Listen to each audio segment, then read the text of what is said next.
Yeah, starting things off, the morning's gonna be just fine. It's the afternoon. Once you get off of work, picking up the kids from school even, you're gonna be looking at a chance for these storms to already be over you, or at least moving towards you later on today. Here's the severe weather threat. I mentioned earlier this enhanced risk, that shade of orange on the screen. That is new as of this morning. It wasn't in the forecast yesterday, but the short-term models are trending stronger for these storms, and a lot of energy for these storms to utilize as we go through the rest of today. So let's go ahead and zoom in and talk about some more of these towns and counties that are now a part of the area that's most likely going to see the severe weather criteria. Now, the majority of the states in at least a slight risk. It's a 2 out of 5 chance, but the shade of orange is a 3 out of 5.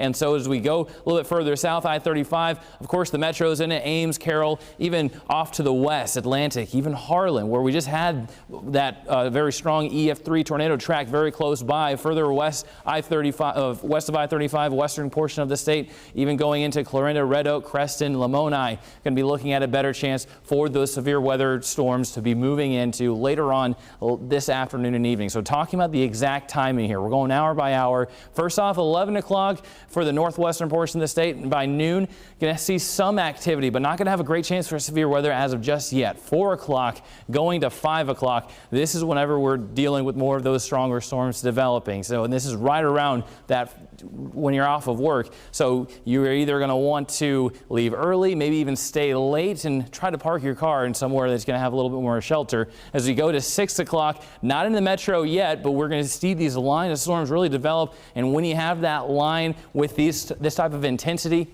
you'll be looking at a chance for those strong straight-line winds along with that very large hail. So that's why the wind and the hail threat is going to be the highest with this system passing through. So around 7 o'clock, that's when it moves into Polk County, and that's where we're going to deal with more of those stronger storms over us. But even extending off to the southwest, and they're a little bit more cellular down there. So that means there can be a chance for that tornadic threat as well. That's where most of the energy, some of that shear is as well for those storms to develop into that tornadic criteria. As we look at 8 o'clock, pushes now east of I-35, going to 9 o'clock as well. And this is going to be, of course, after sunset. So now these storms are going to start to disorganize. They're going to break apart and even diminish deeper into the overnight hours. Still a possibility for some of them to still have that strength, but we're going to be completely out of the woods as we get to midnight, and those storms are now pushing off to the east. Not going to be dealing with that as we go through the remainder of today. For tomorrow, still going to be looking at showers and thunderstorms, but at least we're looking at a much lower chance for severe weather. The southwestern portion of the state, southwestern